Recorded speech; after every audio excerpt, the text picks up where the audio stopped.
Hello, everyone, and welcome to the Rundown. I will be your host today, Craig DeLuz, coming at you from the West Coast, the left coast, behind the Iron Curtain, otherwise known as the Sierras. And today is Hump Day. Uh-oh. Mike. What day is it, Mike? It's Hump Day. Hump Day!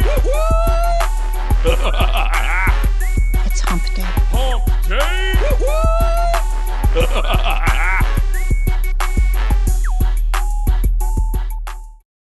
That's right, folks. Today is Hump Day. This is the day in which we attempt to begin the weekend, sometimes with success, sometimes not. But as I always like to say, the fun is all in the trying. Unfortunately, Mike will not be beginning the weekend today because, well, he's off a-working. He's off making them dollar bills. And so can't be mad at him because this, we do live in a free market economy, and a free market economy, stuff ain't free. Got to pay for it. And so he's out there earning those dollar bills in order to be able to pay for it. But that's okay, because I got you. You got me. We're here. We're going to be having a good conversation talking about the news of the day. But before we head down that road, let's go ahead and start off the way we usually do, which is with a quick shout out to our sponsors. We're going to start with the folks over at Hitman Industries. They make rifle and pistol caliber barrels. Now, these barrels are available at any length. All you have to do is go to hitmanindustries.net. Now, if you've purchased an AR in the last few years, there's a really good chance you already have one in there, barrel. So why not get another one? Why not?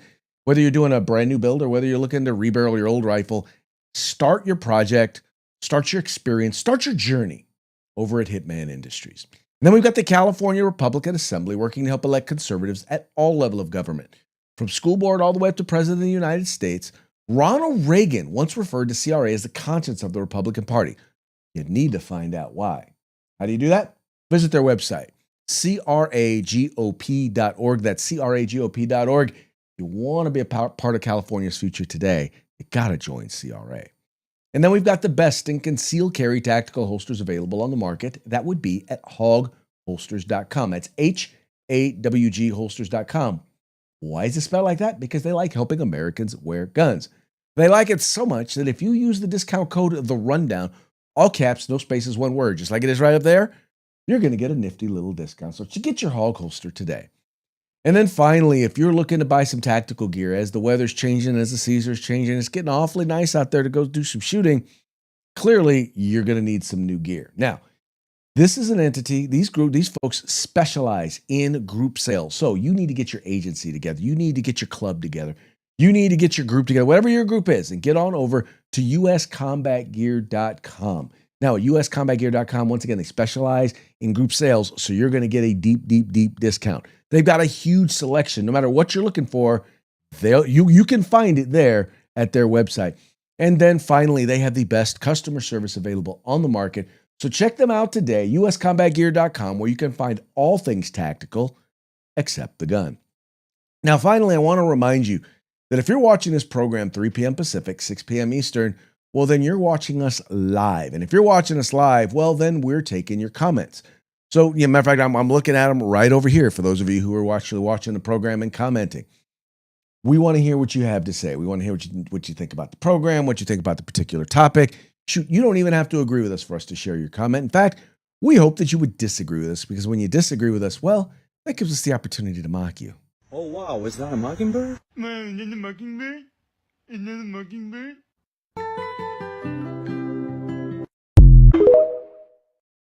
Yep, that's right. That gives us the opportunity to mock you. And as I like to say, we will mock you. Anyway, actually, I take that back. That's what Mike would say. All right, let's go ahead and get into today's program. We are now, officially, I believe that we're now in day 5. Let's see, we got Saturday, we got Sunday, we got Monday, we got Tuesday, we got Wednesday. So we're actually in day 5.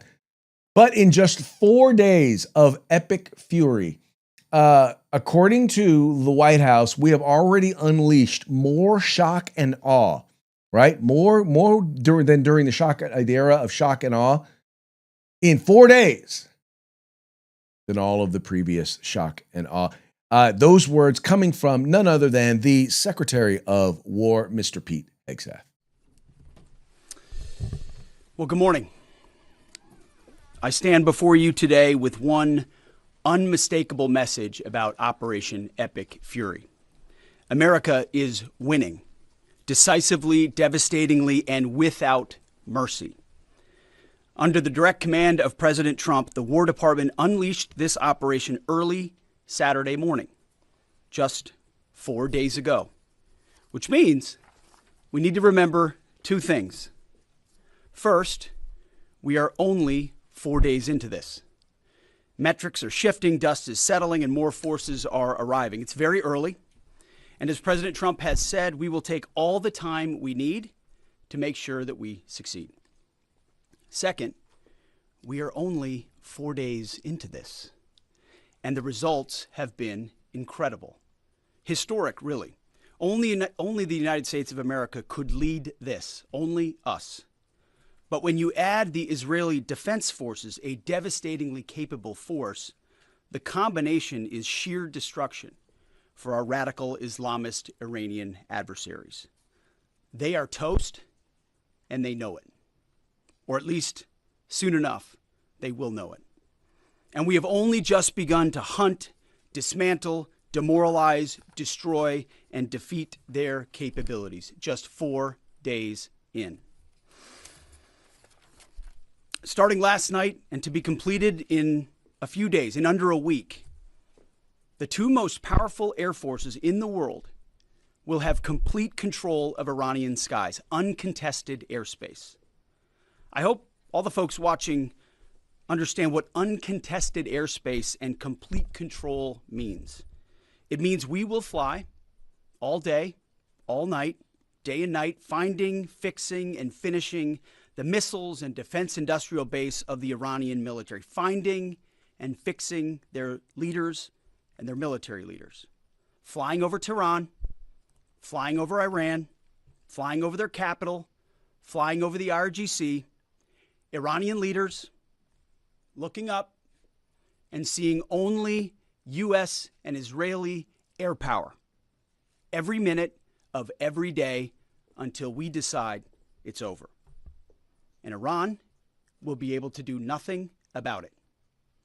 B-2s, B-52s, B-1s, Predator drones, fighters, controlling the skies, picking targets. Death and destruction from the sky all day long. We're playing for keeps. Our warfighters have maximum authorities granted personally by the president and yours truly. Our rules of engagement are bold, precise, and designed to unleash American power, not shackle it. This was never meant to be a fair fight, and it is not a fair fight. We are punching them while they're down, which is exactly how it should be.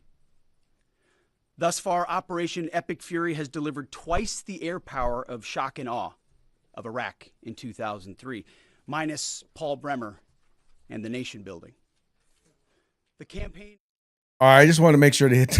I wanted to make sure I played. I realized that was a little bit of a long clip, but yeah, no, that was interesting because once again, he's pointing out that we have actually done, and he goes on to point out that we've actually put out basically about 7 to 17 times, I believe, more than even the 12-day war that Israel had put together. I mean, this has just been complete and utter dominance. I mean, people need to understand, and as he pointed out, when they look in the sky, if you are in Iraq and you look in the sky, or I'm sorry, in Iran, and you look in the sky, if it's flying, it's either Israeli or it's American. That is where we are right now. So for folks who, we'll get into we'll talk about the next thing, but I think what he's trying to point out here, what he wanted to point out here was basically that, look, right now we are being dominant, right? And what I think he's really trying to focus on is help people to understand, this is not like other wars. This is not like the Bush wars. This is not like the Afghanistan or Iraq. These are not sending hundreds of thousands of troops on the ground who are going to be there for decade or decades. This is literally all about making sure that, number one, we want to make sure that both at sea and in the air, we have complete and utter dominance, right? I mean, you need to know that the timeline for this particular war was, they were estimating 4 to 5 weeks. And they're saying right now we are ahead of schedule. And when you say we're ahead of schedule, that means that when you talk about shock and awe, I mean, we are literally bombing the crap out of them. Not only are we unleashing more bombs, but we're being more effective in where those bombs are and what it is that they are doing. And I would really love to see kind of what the casualty rates are. I would love to see how successful we are being when it comes to protecting innocent life. Now, mind you, it is still war. There are going to be casualties. There's going to be civilians, sadly, innocent civilians who are unfortunately are going to be collateral damage, and there's also some of our soldiers that are going to lose their lives. In fact, as far as I know right now, and I haven't checked the number, but as of yesterday, that number was 6, and all 6 basically died in one retaliation that took place in Kuwait. Evidently, the system that was supposed to be tracking drones coming in was having some difficulties, and a drone basically got through on a base there in Kuwait. But other than that, we haven't lost anybody. As far as I know, once again, as far as I know, I haven't checked the numbers yet today. We have been so dominant that when they decided to get all the clerics together and elect a new supreme leader, well, turns out we bombed them. Right. So, and I still don't know that we know how many people, and I haven't seen reports telling us how many people we've taken out there. But for the most part, the whole thing is we're doing well. So hopefully what this means is now that they've selected a new supreme leader, the new supreme leader is actually the son of the Ayatollah al-Khomeini. So, and this was a guy who everyone thought was kind of the weakest of all the choices. He was like the last person they thought that they would select. Now, he may be the highest person left alive. He may be the most significant official left, but I'm willing to bet if this guy is smart, if he's smart, his first call is going to be to the United States. It's going to be to President Trump. It's going to be, yeah, we're done. What do you want? You want us to, you want all of our missiles? Take them. You want all of our nuclear? I mean, here's the thing that I found out in some of the research that I've been doing. So when they sat down to negotiate, basically the negotiators for Iran were bragging that they had enough nuclear material that if they had the time, which basically was about a week to process it, they had enough nuclear material for 11 bombs. That was the beginning of their negotiations. They refused to give up their nuclear program. They refused to give up their ballistic missile program. And keep in mind, they were using their ballistic missile program. You can kind of tell what they were doing. They've attacked all of their neighbors with their short-range missiles, and they've still got several thousand of their longer-range missiles.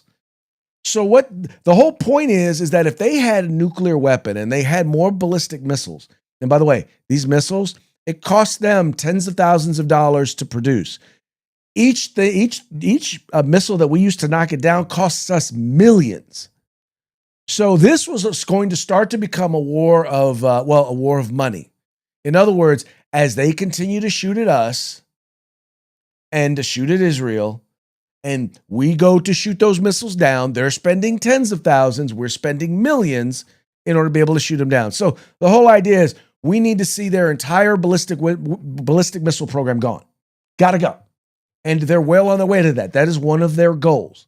Number 2, they not only are they not allowed to be, but because, by the way, keep in mind, they had already gone back and they had already started rebuilding their capacity to create nuclear weapons. They were already reconstituting their program, and they refused to not reconstitute it. That's a whole nother issue. No more nuclear weapons. You don't get to have nuclear weapons because you can't act responsibly. You decide you want to challenge and you want to basically kill all of us. Yeah, no, you don't get to do that. You don't get to threaten us here in the United States And you don't get to threaten us and say you want to kill us, you want to kill the great Satan, and then not expect us to, expect us to wait until you have the capacity to do it. That's not going to happen. So yeah, so Operation Epic Fury is it's all over shock and awe, and it's in what we are doing, we are putting ourselves in a position to be able to end this war, hopefully earlier, a lot earlier than anyone had anticipated. And that brings me to the lie that the left keeps telling about the quote unquote no new wars. They completely and utterly are ignoring a very simple fact. And by the way, just so you know, and I wanted to show you this search. So I just typed in no new wars because I wanted you to have an idea of exactly what folks were doing and some of the stories that are being pushed out here. Here you have NPR, Trump promised MAGA base, no new wars. He went to war with Iran.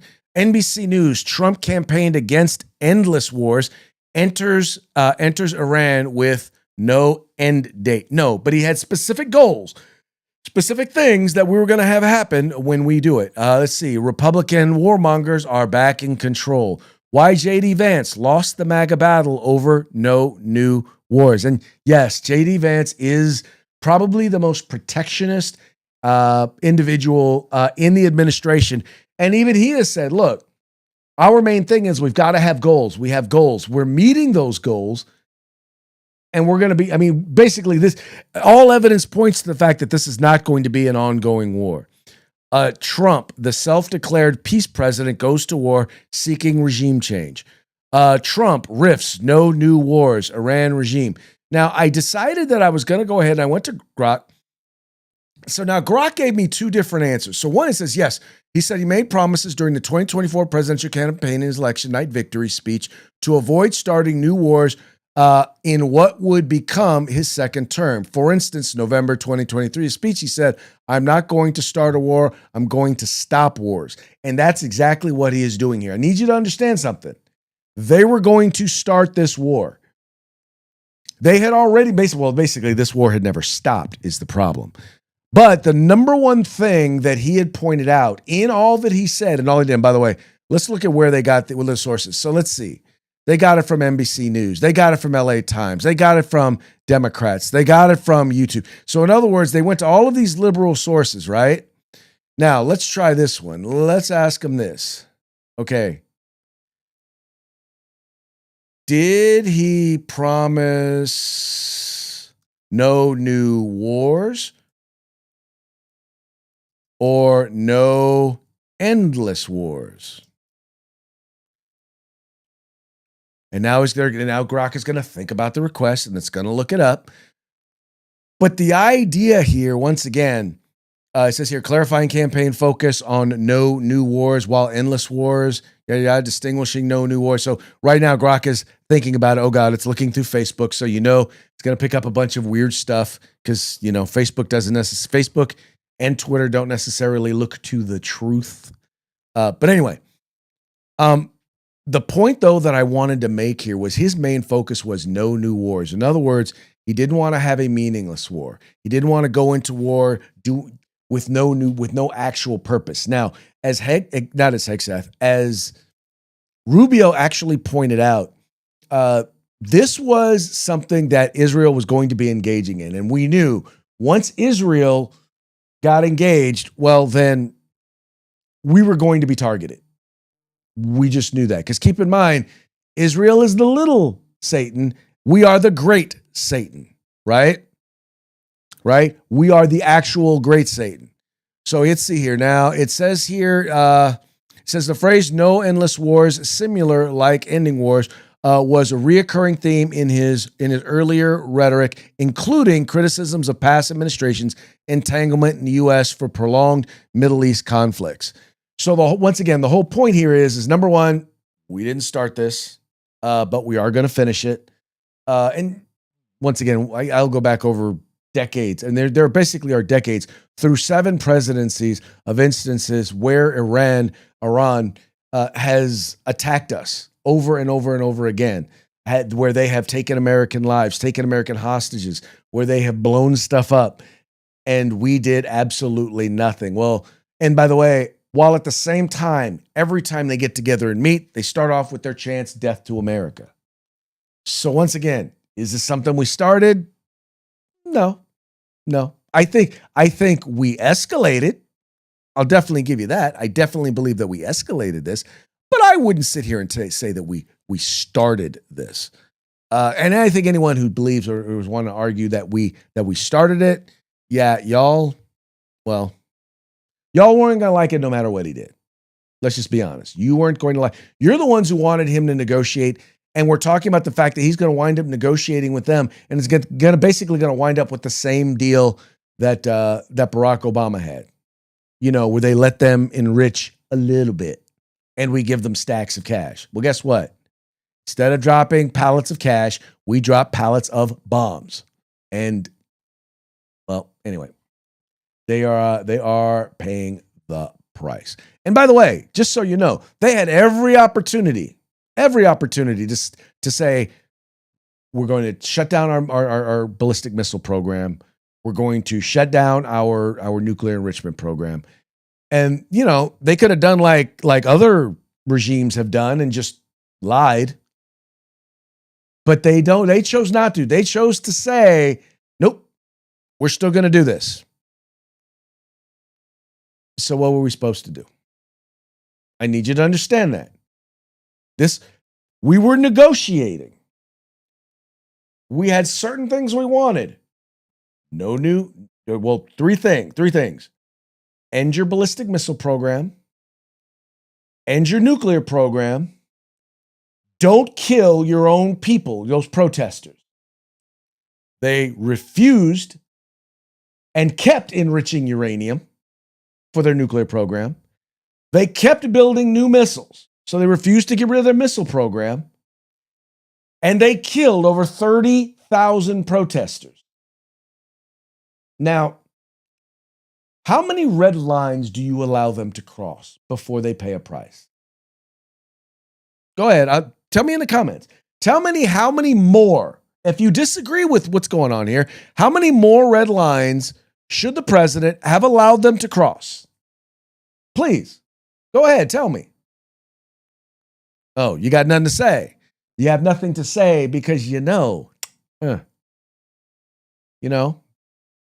President Trump made it very clear. And here's the other thing. We now have a president who means what he says and says what he means in terms of if he makes a promise, if he says he's going to do a thing and you test him, he will do that thing. Right? He said he was going to bomb the hell out of them. And guess what he's done? He didn't have to. They didn't have to make him, but they chose to. So, and by the way, once again, with minimal, and I feel very comfortable saying this, minimal loss of life. I'm not saying no loss of life. I'm saying minimal loss of life.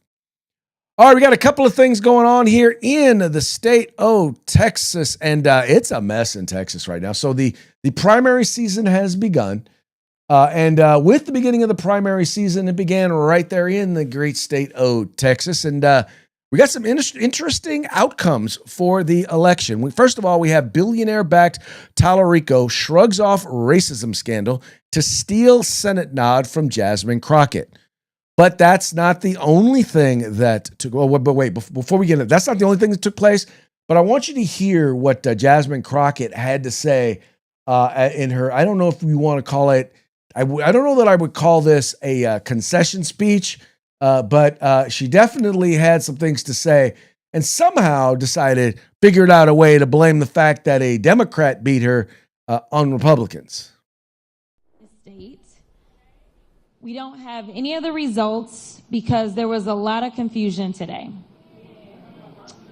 And so, our Democratic Party chair, Cardall Coleman, he beat me to the punch, as myself and Colin Allred.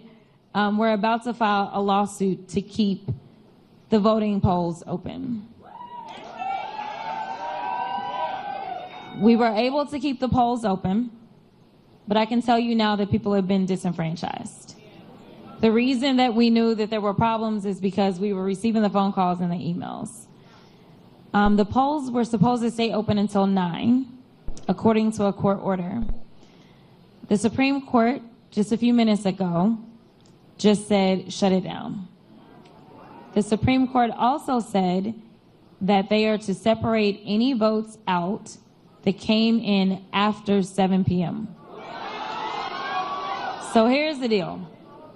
I have no idea how it is that clerks are going to know who was in line by what time, because the rule is that if you're in line by 7, then you get to vote. And so once there was a court order saying you had until 9, I'm sure that there were people that joined the line after 7. They now are telling them that you have to separate the votes out.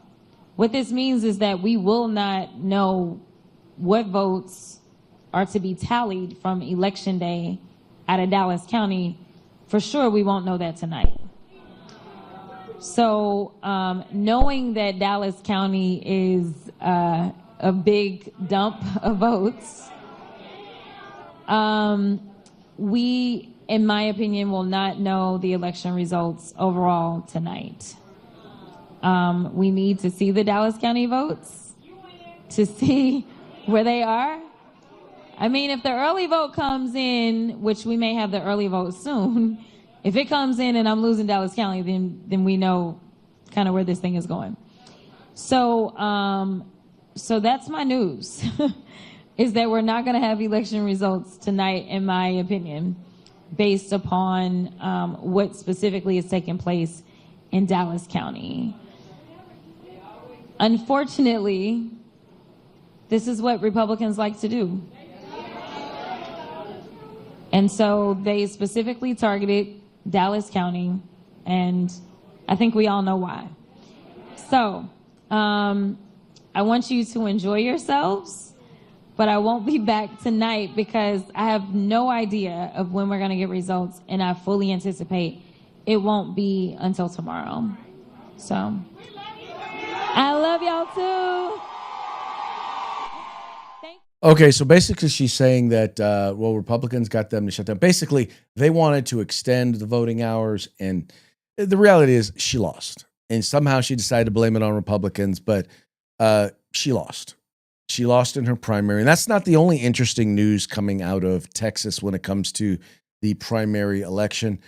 It says here, longtime Senator John Cornyn, Republican of Texas, is in the fight of his life against Texas Attorney General Ken Paxton, and both of them will face Representative West for the GOP primary nomination, U.S. Senate. No, wait, hold on. When is this article?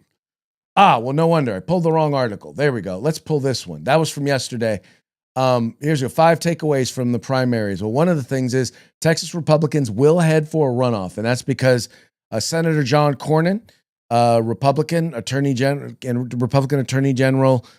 Ken Paxton will be in a runoff because no one basically got more than 50% of the vote for the Republicans. So basically, you're going to have John Cornyn against Paxton, and this is going to be a tough one because John Cornyn's been around for a while. Now the problem with Cornyn is, and I get there's a lot of folks. I love listening to Ben Shapiro, and he loves talking about how cool Cornyn is and how bad Paxton is because Paxton's, he does have some baggage, but he's a conservative. And one thing that he's not, and where I think Cornyn has a real problem is John Cornyn is anti-gun, period. He has supported gun control. I mean, he's not the worst of the worst when it comes to anti-gun stuff, but he has supported red flag laws. He has supported restrictions on 18 to 20-year-olds purchasing firearms. He has refused to participate in, or at least to support the idea of national concealed carry reciprocity. He's not one of us. If you are a firm supporter of the Second Amendment, if you believe in the concept of shall not be infringed, he's not one of us. And I don't know how you get to be one of us and be in the Senate from Texas. I don't know how that happens. I don't know how you get away with not being one of us, but he's not. and Ken Paxton is. But like I said, Ken Paxton's got his own issues, and Republicans there, in particular, establishment Republicans there in Texas, they don't like Ken Paxton. And so the question is going to be, and this is something that's important to note, because if you look at the outcome of the election, let me pull it up here so you can see it. So this right here will show you.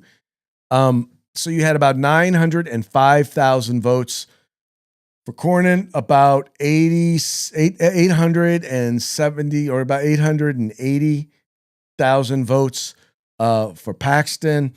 Now you also had a third major candidate in the race, Wesley Hunt, who, by the way, was my favorite amongst the group because he has the conservatism of a Ken Paxton without the baggage, or the conservative Paxton without the baggage, right? So he is someone who's a really sharp guy and has definitely got a future there. But then on the Democratic side, and here's the funny part. So she lost 46-53, right? 46-53. Jasmine Crockett lost to Tallarico. Now, the challenge they're going to deal with here is when you add the numbers up, they're really, really close. In fact, I believe more Democrats wound up voting in this particular election than did Republicans. So if Republicans are going to hold on to this seat, they're going to have to get some folks to show up. They're going to have to work seriously, seriously hard on voter turnout. And the problem is that you got people who don't like Paxton who aren't going to show up. And you got people who don't like Cornyn,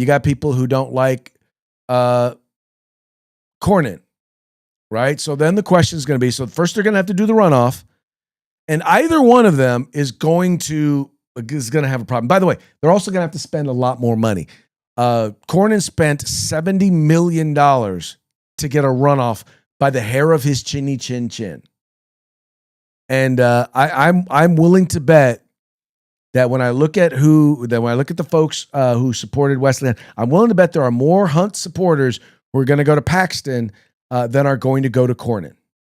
I would bet dollars to donuts on that. So there's a very, very good chance that Ken Paxton winds up being the nominee. Then the question is going to be, is the establishment going to get behind Paxton? If they don't, they're going to have a hard time. Now, the interesting thing about Paxton is that in polls that have been done, Tallarico, who's the Democrat, he's been shown that or at least according to polls so far, it's shown that he has a better chance of beating Paxton than he does Cornyn. So Cornyn would win if it were. No, actually, no, I take that back. In both cases, I believe that they're showing that Tallarico would win. Now, Tallarico's an interesting cat, and I'm not going to get in. I want to talk about him because I want to give him a little bit more time. Because this is a guy who went to seminary part-time. This is a guy who perverts the Bible to make you believe that it's what Democrats support. He wants you to believe that God is non-binary, right? He wants you to believe that God supports open borders and all of the other liberal dribble that he wants you to believe. And he does so by perverting the word. And you know what? There are liberal Christians who fall in line. I would love for some of the folks from seminary, some of the folks out there, and I know that there are a number of pastors right there in Texas who are going to take Mr. Tallarico to task on some of his positions. But once again, I just thought it was interesting that they went out of their way, that Crockett went out of her way. She couldn't just accept the fact that she lost, right? To another Democrat. And she couldn't blame that other Democrat either. She couldn't blame the fact that, you know what, maybe Democrats in Texas just aren't interested in a Black Lives Matter, a BLM, code switching, for lack of a better term, wannabe ghetto girl, representing them. And because that's who she was. I literally just described her. She's not a dummy. Let me be clear. She's not a dummy.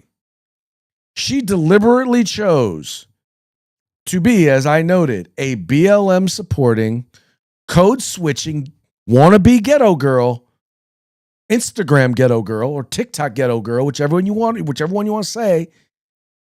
She chose that. She chose that because she felt like this was going to be her way to become popular. And she thought popular was going to get her elected. Now, it may have worked in her little left-leaning, ultra-left district that she was in, but it's not something that's going to win you the state of Texas. It just isn't. It just isn't. Especially not the state of Texas. Right? It might have won her Dallas. It might have won her Austin. Might have won her San Antonio in Texas. You notice I just mentioned the 3 major cities. But it's not going to win you Texas. That's just not going to happen. Because in Texas, the Democrats in Texas, most of them, they want someone who's kind of normal. They do. And she's normal. She's just not normal, if you know what I mean. She's not Texas normal, right? And what they want is they at least want someone who looks and acts normal. And that's, I mean, other than trying to be an evangelical left-wing progressive Marxist, Tallarico comes across as normal. Now, anyone who knows anything about the Bible knows that half the stuff he's saying is BS, but at least he's pretending. At least he's putting in the good college try. They can easily say, look, we got a guy who likes the word of God. You forgot one word. He likes perverting the word of God. Anyway, all of that having been said, let's get on to our next subject. Walz appeared before Congress and decided to have a good conversation with the folks over in Congress. And they were talking about, he was on the hot seat, and they were talking about the issue of,